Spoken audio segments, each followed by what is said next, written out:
বাড্ডা থানার হত্যা মামলায় সালমান এফ রহমান, দীপু মনি, আনিসুল হক পলক ও সাংবাদিক মোজাম্মেল বাবুকে গ্রেফতার দেখানো হয়েছে। সেই সঙ্গে সাবেক শিল্পমন্ত্রী নুরুল মজিদ মাহমুদ হুমায়ুনকে গ্রেফতার করা হয়েছে। দর্শক, এ নিয়ে আরো জানাতে এই মুহূর্তে সিএমএম আদালত প্রাঙ্গণ থেকে যুক্ত হচ্ছেন আমাদের সহকর্মী শাহাদাত নিশাত। নিশাত, শুনতে পাচ্ছেন নিশ্চয়ই আমাকে? নিশাত, নুরুল মজিদকে কখন তোলা হতে পারে আদালতে এবং সালমান, দীপু মনি সহ বাকিদের গ্রেফতার দেখানোর বিষয়ে কি তথ্য রয়েছে আপনার কাছে? আমাদের দর্শককে জানাবেন।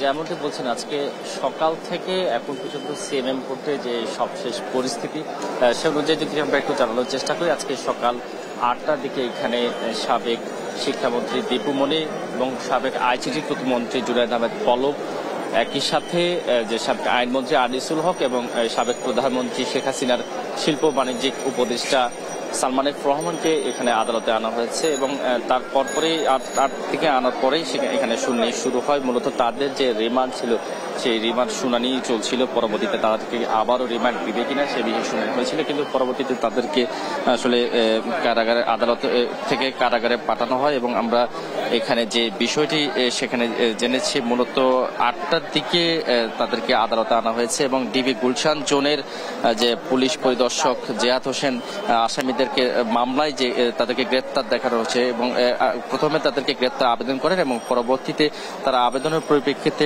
ঢাকা মেট্রোপলিটন ম্যাজিস্ট্রেটের যা আদালতের সেখানে আরাফাতুল রাকিবের আদালতে তাদেরকে গ্রেপ্তার দেখানো হয়েছে এবং সেটি মঞ্জুর করা হয়েছে। এবং একই সাথে যদি জানিয়ে রাখি, মূলত যে গত 20 জুলাই অর্থাৎ বিকেল 3টা মেরুল বাড্ডায় ডিআইটি প্রজেক্টের সামনে যে আসামিরা গুলি চালিয়েছে এবং সেই গুলির ঘটনায় হাফিজুল নামে একজন নিহত হয় এবং সেই ঘটনায় কিন্তু 169 জনকে আসামি করে নিহতের বাবা একটি মামলা দায়ের করেন এবং সেই মামলায় মূলত তাদেরকে গ্রেপ্তার দেখানো হয়েছে।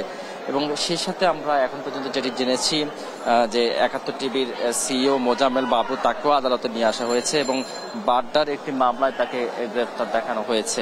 তো সবকিছু মিলিয়ে এখন পর্যন্ত তাদেরকে কারাগারে প্রেরণ করা হয়েছে এবং সেই সাথে যে আমরা জেনেছি আজ ভোর 6টার দিকে যে সাবেক রেলমন্ত্রী নুরুল মজিদকে গ্রেপ্তার করা হয়েছে।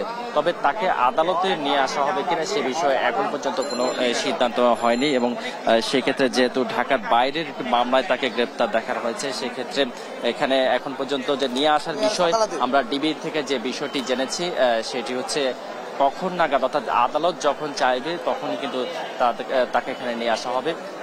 এখন পর্যন্ত এখানে আমরা সেই মসজিদের বিষয়ে কোনো ধরনের কোনো সিদ্ধান্ত এখন পর্যন্ত আমরা এখানে পাইনি। তো এই ছিল সিএমএম কোর্ট থেকে আমার কাছে থাকা সবশেষ খবর।